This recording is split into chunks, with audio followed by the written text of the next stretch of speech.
క్యాబినెట్లో జరుగుతున్న అంటే క్యాబినెట్ కంప్లీట్ అయిన తర్వాత దాన్ని బ్రీఫ్ చేస్తాం. జనరల్గా క్యాబినెట్లో జరుగుతున్న సందర్భాన్ని అది కంటిన్యూ చేస్తూనే రాష్ట్ర వ్యాప్తంగా ఉన్న ఆర్టీసీ సోదరులకి ఒక సందేశాన్ని ఇవ్వాలని ఈ ప్రభుత్వం ప్రజాప్రభుత్వం, ఈ ప్రభుత్వం ఏర్పడిన తర్వాత అన్ని సెక్టార్లకి పాజిటివ్గా ఎలా స్పందిస్తుందో ప్రతి ఒక్కరికి తెలుసు. అదే విధంగా కార్మిక సోదరుల పక్షాన కూడా ఈ ప్రభుత్వం 100% పాజిటివ్గా స్పందించి వారికి ఉన్న సమస్యలని ఎలా షార్ట్అవుట్ చేయాలో చేసే విధంగా ఈరోజు క్యాబినెట్లో ఫస్ట్ ఐటమ్ కింద దాన్ని టేక్ఓవర్ చేయటం జరిగింది. కాబట్టి మా ముగ్గురు పక్షాన కూడా రాష్ట్ర ప్రభుత్వ పక్షాన గౌరవ ముఖ్యమంత్రి గారు ఆల్రెడీ వారే స్వయంగా పంపించారు. ఆ మంత్రులు ఇందాక చెప్పిన సందేశం మళ్ళీ రిపీట్ చేస్తున్నాం.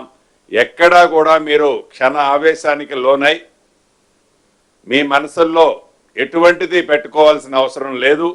ఈ రాష్ట్ర ప్రభుత్వం ఉద్యోగస్తుల పట్ల, ఆర్టీసీ కార్మిక సోదరుల పట్ల, రిటైర్డ్ అయిన ఉద్యోగస్తుల పట్ల కూడా ఈ ప్రభుత్వం 100% పాజిటివ్గా ఉన్నదని కూడా ఈ వేదిక ద్వారా తెలియజేస్తున్నాం. రెండో విషయం, ఏదైతే రిటైర్డ్ అయిన ఎంప్లాయీస్ విషయంలో వాళ్ళ బెనిఫిట్స్ కోసమని ఆ ఎంప్లాయీస్ ఏదైతే ఇబ్బందులు పడుతున్నారో, ఒకటి నిజం, రాష్ట్ర విభజన జరగటానికి ముందు అంటే 2014కు ముందు ఎవరైనా ఎంప్లాయీ గవర్నమెంట్ ఉద్యోగస్తుడు రిటైర్డ్ అయితే ఆ రిటైర్డ్ అయిన కపుల్ ఆఫ్ మంత్స్లో వాళ్ళ బెనిఫిట్స్ అన్నీ ఇచ్చేవాళ్ళు. తదుపరి రాష్ట్ర విభజన జరిగిన తర్వాత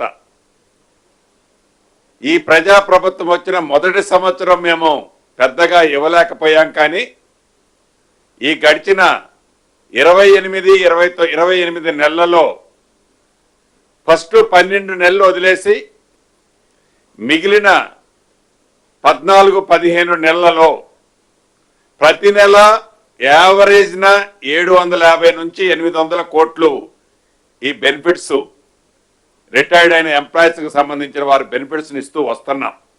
అయినా కూడా సుమారు 6,000 పైచిలకు వాళ్ళ రిటైర్మెంట్కి సంబంధించిన బెనిఫిట్స్ 6,000 కోట్ల పైచిలకు రిటైర్మెంట్లకు సంబంధించిన ఎంప్లాయీస్కి సంబంధించిన డిఫరెంట్ సెక్టార్కి సంబంధించిన వారి బెనిఫిట్స్ని ప్రభుత్వం ఇవ్వాల్సి ఉంది. ఇది ఈ గడిచిన ఈ 2 సంవత్సరాల్లో మేము ఇచ్చింది పోంగా.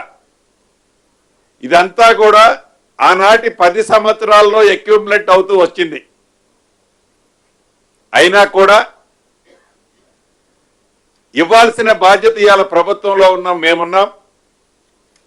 తప్పకుండా దాన్ని రాబోయే 100 డేస్లో ఎలా వాళ్ళకి క్లియర్ చేయాలి అన్నది ఒక ప్రణాళికను తయారు చేయాలని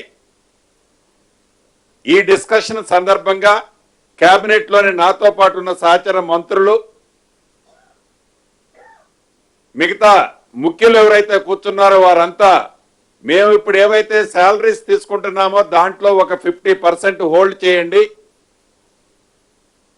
హోల్డ్ చేయటానికి చేసి ఎంతైతే సేవింగ్స్ వస్తుందో దానికి మిగతా సోర్సెస్లో దీన్ని కూడా యాడ్ చేయండి అని సహచర మంత్రులు, కొంతమంది ప్రజాప్రతినిధులు కూడా ఆ డిస్కషన్లో చెప్పడం జరిగింది. దీన్ని కూడా రాష్ట్ర ప్రభుత్వం మా వంతుగా మంత్రులు కానీ ప్రజాప్రతినిధులు కానీ 50% ఇప్పుడు తీసుకునే శాలరీస్లో 50%ని హోల్డ్ చేసి రిమైనింగ్ ఆ హోల్డ్ చేసిన అమౌంట్ని రిటైర్డ్ అయిన ఎంప్లాయీస్తో ఇవ్వాలని, మిగిలిన అమౌంట్ని కూడా 100 డేస్లో ఒక ప్రణాళికను తయారు చేయటం కోసం ఇదే revenue resources committee sub committee ఏదైతే ఉందో కేబినెట్ సబ్ కమిటీ గౌరవ ఉప ముఖ్యమంత్రి గారు భట్టి గారి ఆధ్వర్యంలోని కమిటీ